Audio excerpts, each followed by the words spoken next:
Good morning, class. So glad you're here today. All right, let's start with our welcome song. We'll go a little faster this time since you probably know it even better. Stand up. Oh, rise and shine and welcome to lab today. Rise and shine and welcome to lab today. Rise and shine and welcome to lab today. We're so glad you're here. Oh, rise and shine and welcome to lab today. Rise and shine and welcome to lab today. Rise and shine and welcome to lab today. We're so glad you're here. Welcome today. We're so glad you're here. Okay, what did we learn about last time? Do you remember we talked about germs? Are germs super scary? No, they're not, but we want to get rid of them so that our bodies could stay healthy, right? So what do we do to get rid of germs? We definitely need to wash our hands. When do we wash them? After we go to the bathroom? Before we eat? Yes. And if they get really dirty? Yes. Okay, let's do our germ song. Ready? Wet, wet, wet your hands and get some soap, hooray! Scrub, scrub, scrub your hands and wash those germs away. Good. Okay, let's do it one more time. We'll go a little faster. Ready? Wet, wet, wet your hands and get some soap, hooray! Scrub, scrub, scrub your hands and wash those germs away. Nice. Okay, what are the other things that we can do to stay healthy? We can help ourselves to be healthy, right? What do we do? Yes. Oh, I heard somebody say to eat right, eat healthy. So, are vegetables good or bad? Yes, vegetables are great. They are what are going to help us to be the most healthy, probably. So, lots of vegetables, lots of fruit, for sure.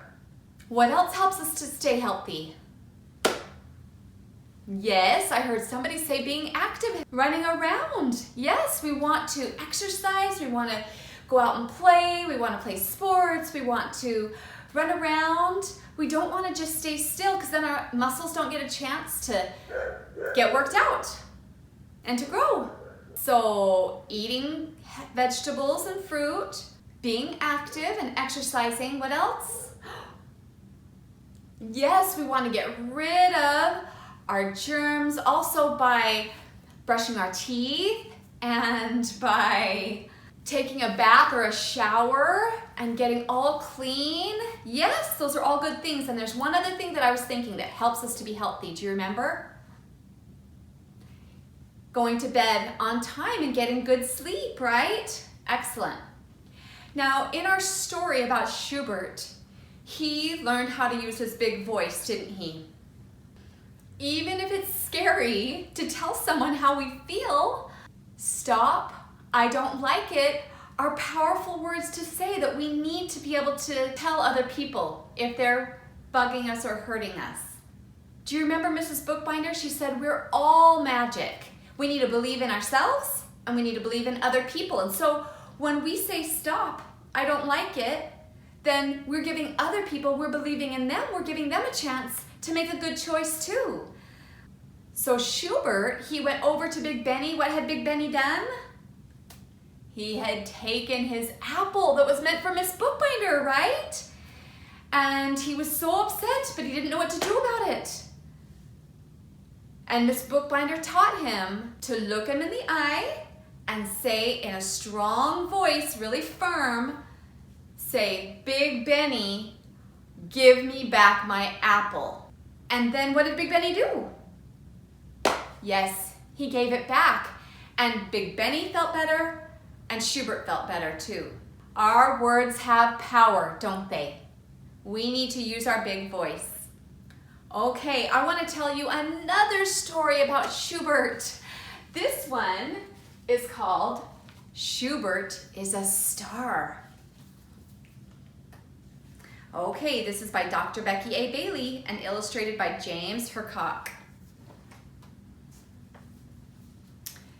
It's a stormy day in Bug Valley. Schubert and his sister Sophie are watching the rain from their kitchen window. They both feel mad because they can't go out and play. Schubert sings grumpily. Hooray, hooray, what a yucky day. Hooray, hooray, I feel mad today. Sounds pretty grumpy. Then he stomps off to his room. Have you ever felt like that? That night, Schubert still feels mad. He refuses to eat dinner. I'm not eating these worms. I don't like fried worms. He refuses to do his homework. I'm not counting fleas. I don't like counting fleas. He refuses to take a shower. I'm not getting in the rain. I don't like mud between my toes. Schubert wakes up the next morning feeling just as mad. He continues to sing his grumpy song.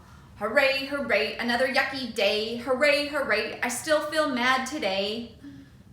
Then he slams the door shut and heads off to school. At school, Crenshaw, the cricket, is doing his job as the class greeter. He welcomes Schubert and Sophie. Good morning, Schubert. Good morning, Sophie. Good to see you. Whatever, replies Schubert without even looking. Sophie says, good morning, Crenshaw, and they share a butterfly handshake. Schubert's body is tense. He has angry hands, angry shoulders, and an angry face. He walks toward his desk and steps on Etta the earthworm's hole just because he feels like it. Etta screams from below. I don't like being trapped. Schubert, please move. Schubert just stands there. Mrs. Bookbinder hears Etta use her big voice and walks toward Schubert to keep the classroom safe. As she approaches, Schubert moves to his foot so that Etta can get out. Mrs. Bookbinder congratulates Etta. You did it. You used your big voice to tell Schubert what you wanted. Then Mrs. Bookbinder speaks to Schubert. You seem to be having a hard start this morning. Your shoulders are scrunched up just like this, and your hands are balled up in fists like this. You grumped at Crenshaw's greeting, and you were hurtful to Etta. Your body and actions are telling me that you might be feeling mad. Schubert says nothing. Mrs. Bookbinder points to 3 lotion bottles on the shelf. Would you like some boo-boo cream, cranky cream, or concentration cream? She asks Schubert. He still says nothing. I see by your actions that cranky cream might be helpful. She takes the cream and rubs some of it on Schubert's hand, singing, bye-bye, crankies, bye-bye, crankies, bye-bye, crankies, it's time to say goodbye. Schubert walks over and puts his head down on his desk. Mrs. Bookbinder gathers the rest of the class together. She asks them, have you ever felt mad? All together they respond, yes. She tightens her fist and continues, have you ever felt bug crazy mad? Again, they all answer, yes. Mrs. Bookbinder makes an angry looking face to go with her tight fist and asks, have you ever felt oodle doodle bug crazy mad? Yes, the class shouts. Yes, yes, yes. Magically, Mrs. Bookbinder softens her voice. Have you ever felt calm? She takes a deep breath and acts calm. The class whispers softly, yes.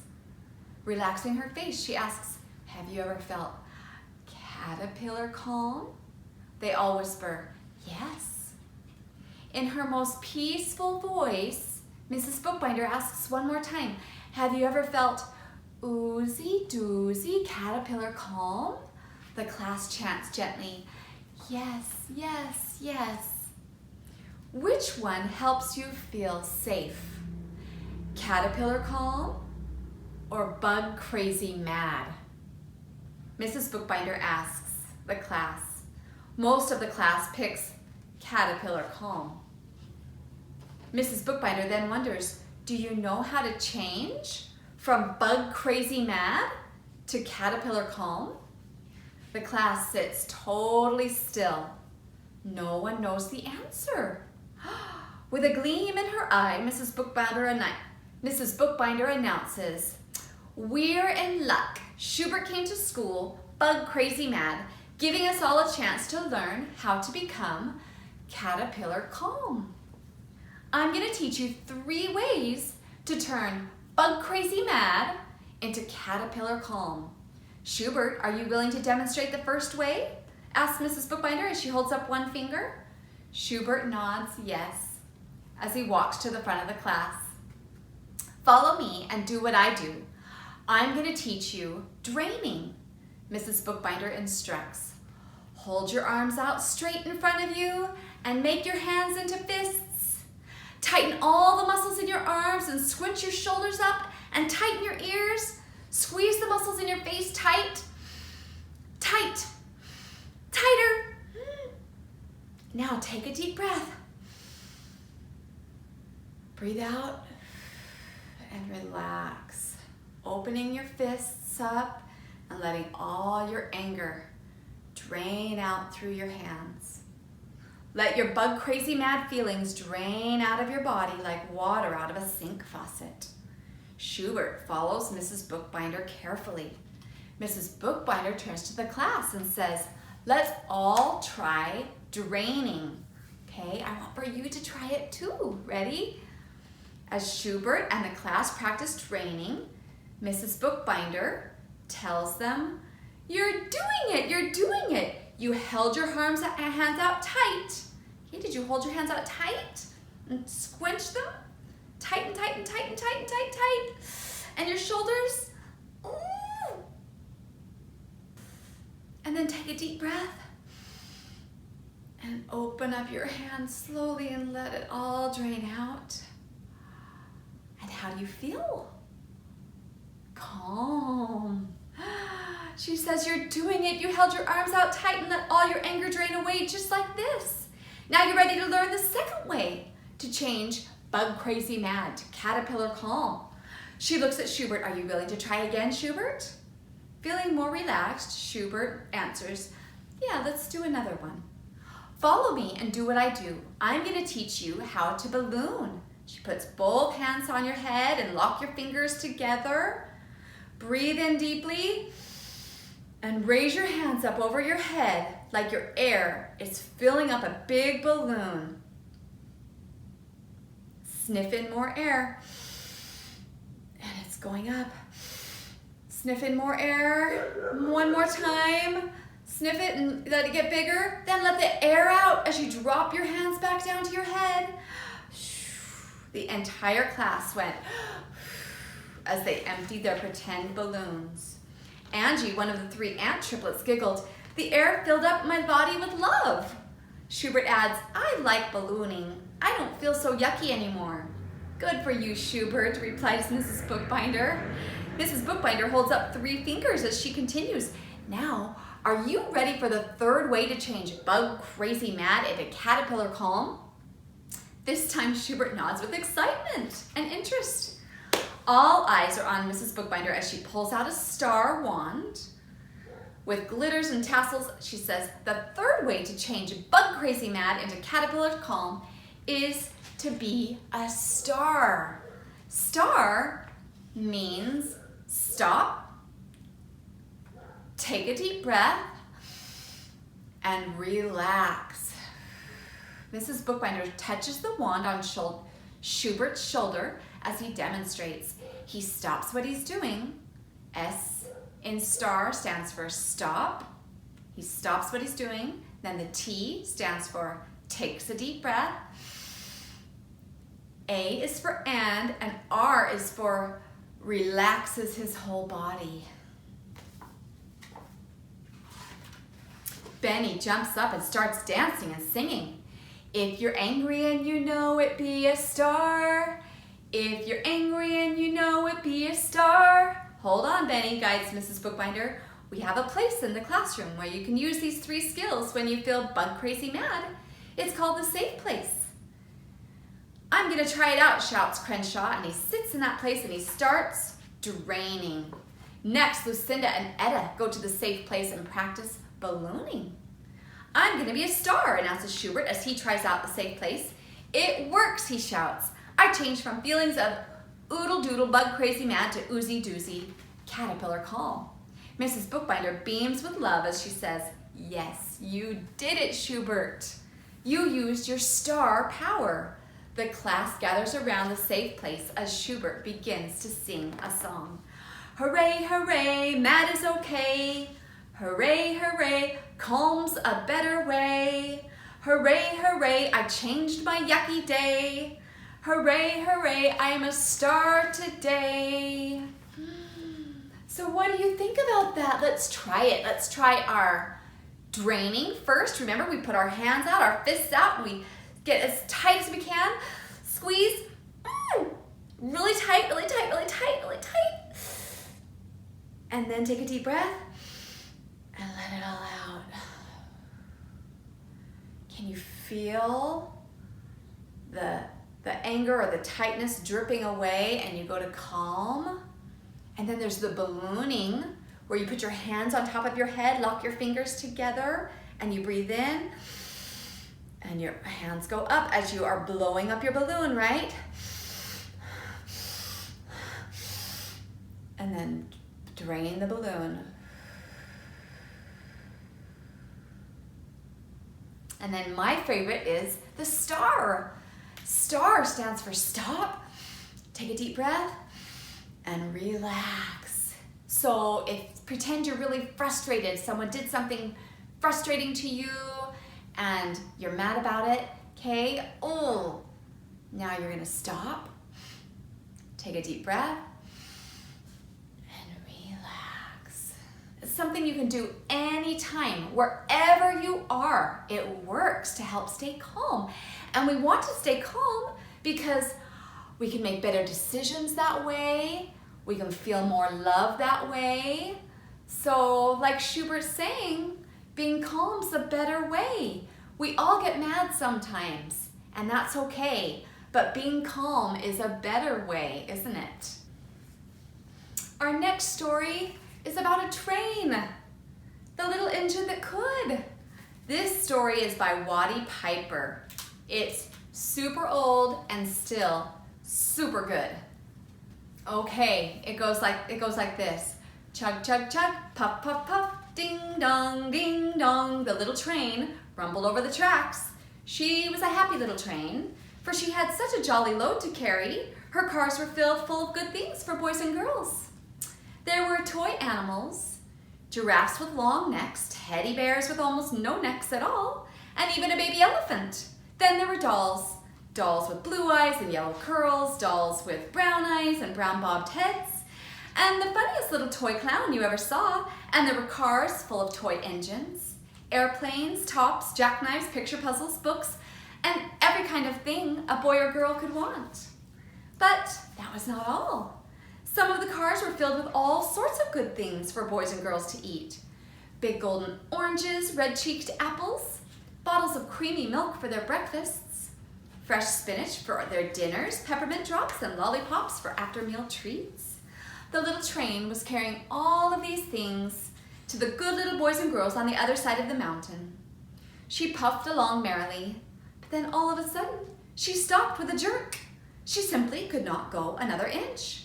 She tried and she tried, but her wheels would not turn. What were all of those good little boys and girls on the other side of the mountain going to do without the wonderful toys to play with and the good food to eat? "Here comes a shiny new engine," said the funny little clown who jumped out of the train. "Let's ask him to help us." So all the dolls and toys cried out together, "Please, shiny new engine, won't you please pull our train over the mountain? Our engine is broken down and the boys and girls on the other side won't have any toys to play with or good food to eat unless you help us." But the shiny new engine snorted, "I pull you? I am a passenger engine. I've just carried a fine big train over the mountain with more cars than you ever dreamed of. My train had sleeping cars with comfortable berths, a dining car where waiters bring whatever hungry people want to eat, and parlor cars in which people sit in soft armchairs and looked out of big glass windows. I pull the likes of you? Indeed not." And off he steamed to the roundhouse where engines live when they're not busy. How sad the little train and all the dolls and toys felt. Then the little clown called out, The passenger engine is not the only one in the world. Here's another engine coming. A great big strong one. Let's ask him to help us. The little toy clown waved his flag and the big strong engine came to a stop. Please, oh please, big engine, cried all the dolls and toys together. Won't you please pull our train over the mountain? Our engine is broken down and the good little boys and girls on the other side won't have any toys to play with or good food to eat unless you help us. But the big strong engine bellowed, I am a freight engine. I have just pulled a big train loaded with big machines over the mountain. These machines print books and newspapers for grown-ups to read. I'm a very important engine indeed, and I won't pull the likes of you. And the freight engine puffed off indignantly to the roundhouse. The little train and all the dolls and toys were very sad. Cheer up, cried the little toy clown. The freight engine is not the only one in the world. Here comes another. He looks very old and tired, but our train is so little, perhaps he can help us. So the little toy clown waved his flag, and the dingy, rusty old engine stopped. Please, kind engine, cried all the dolls and toys together. Won't you please pull our train over the mountain? Our engine is broken down, and the boys and girls on the other side won't have any toys to play with or good food to eat unless you help us. But the rusty old engine sighed. Oh, I'm so tired. I must rest my weary wheels. I cannot pull even so little a train as yours over the mountain. I cannot. I cannot. I cannot. And off he rumbled to the roundhouse chugging, I cannot. I cannot. Then indeed the little train was very, very sad, and the dolls and toys were ready to cry. But the little clown called out, here is another engine coming, a little blue engine, a very little one. Maybe she will help us. The very little engine came chugging merrily along. When she saw the toy clown's flag, she quickly stopped. What's the matter, my friends? She asked kindly. Oh, little blue engine, cried the dolls and toys. Will you pull us over the mountain? Our engine is broken down and the good boys and girls on the other side won't have any toys to play with or good food to eat unless you help us. Please, please help us, little blue engine. I'm not very big, said the little blue engine. They use me only for switching trains in the yard. I've never been over the mountain. But we must get over the mountain before the children awake, said all the dolls and the toys. The very little engine looked up and saw the tears in the doll's eyes, and she thought of the good little boys and girls on the other side of the mountain who would not have any toys or good food to eat unless she helped. Then she said, I think I can. I think I can. I think I can. And she hitched herself to the little train. She tugged and pulled and pulled and tugged, and slowly, slowly, slowly they started off. The toy clown jumped aboard, and all the dolls and the toy animals began to smile and cheer. Puff, puff, chug, chug went the little blue engine. I think I can. I think I can. I think I can. I think I can. I think I can. I think I can. I think I can. I think I can. Up, up, up, faster and faster and faster and faster. The little engine climbed until at last they reached the top of the mountain. Down in the valley lay the city. Hooray! Hooray! Cried the funny little clown and all the dolls and the toys. The good little boys and girls in the city will be happy because you helped us, kind little blue engine. And the little blue engine smiled and seemed to say as she puffed steadily down the mountain, I thought I could. I thought I could. I thought I could. I thought I could. I thought I could. Isn't that awesome? There are hard things that we get asked to do sometimes. And sometimes we think, oh, I can't do that.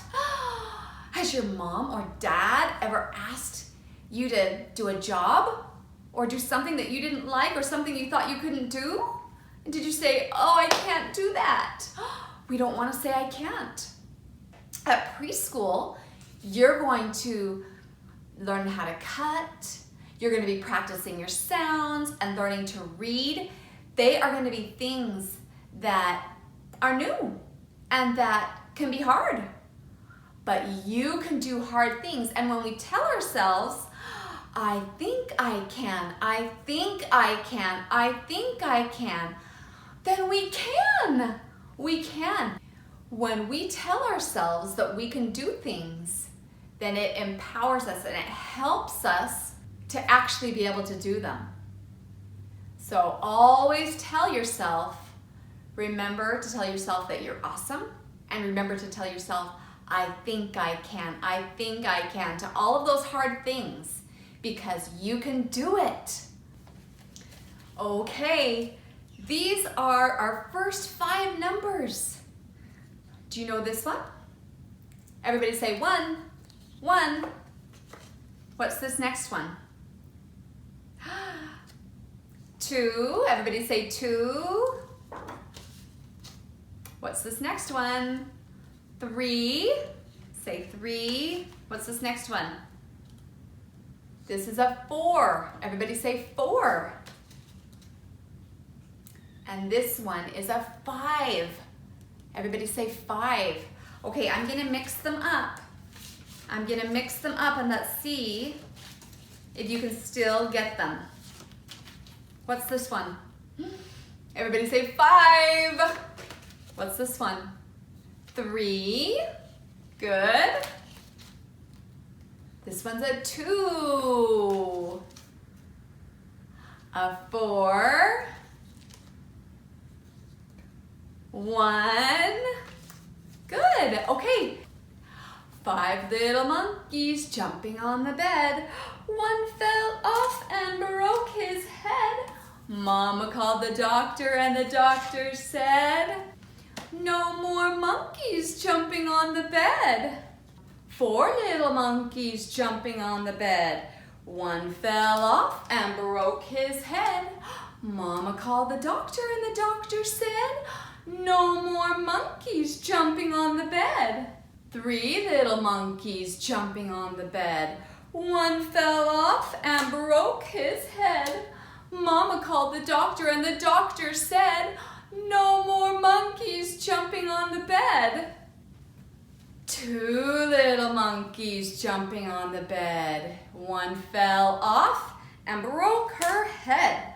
Mama called the doctor and the doctor said, no more monkeys jumping on the bed.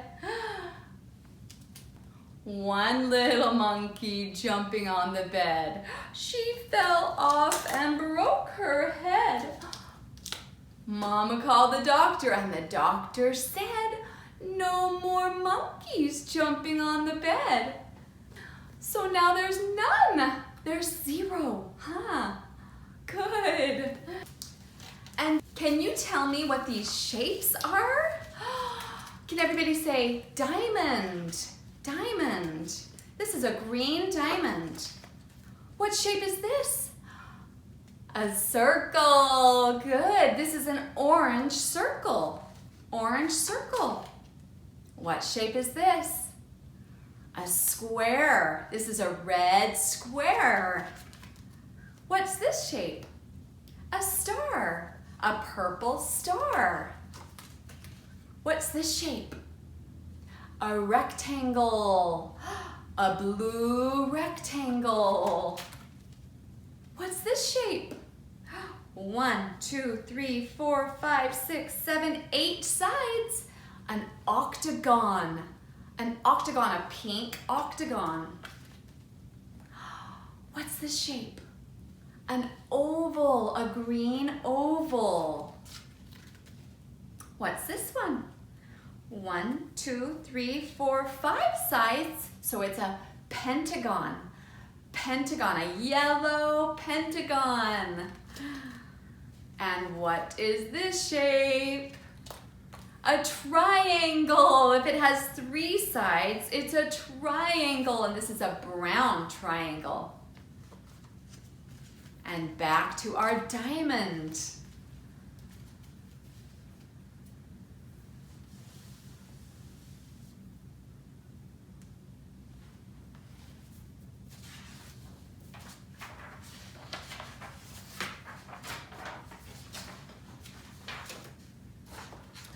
Okay, now today we have some shapes to trace. First, you're going to trace the circle, then the star, then the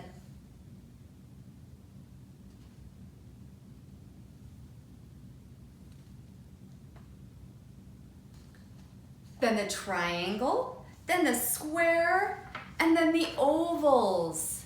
Okay, so this is to trace these shapes. And then we have a train. This is to help us remember, what did the little engine say to herself? I think I can, I think I can, I think I can, right? And we can do that if we're doing something that seems hard or scary. Now, I want you to see if you can spy the shapes on this train. Does anyone spy a square? Color the shapes that you find first. I spy some squares. I spy some circles. I spy some rectangles. And I spy some things that look like triangles. So color those shapes and color your engine. You guys are doing so well. Everybody say, I work hard. I work hard. Say, I am awesome. I am awesome. See you next time.